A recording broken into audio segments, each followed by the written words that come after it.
Hello guys, welcome back to our channel.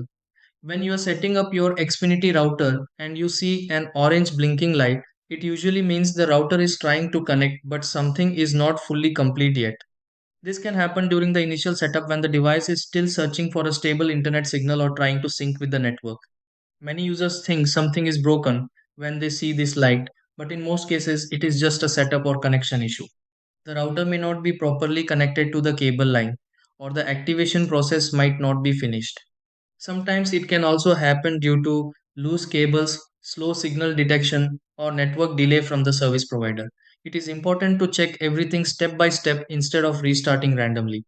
In this video, I will show you exactly how to fix an Xfinity router blinking orange during setup so your internet can start working properly. Try these. 1. Check that the coax cable is tightly connected to the router. 2. Make sure all cables are properly plugged in without any looseness. 3. Wait a few minutes to allow the router to complete setup. 4. Restart the router by unplugging it and plugging it back in.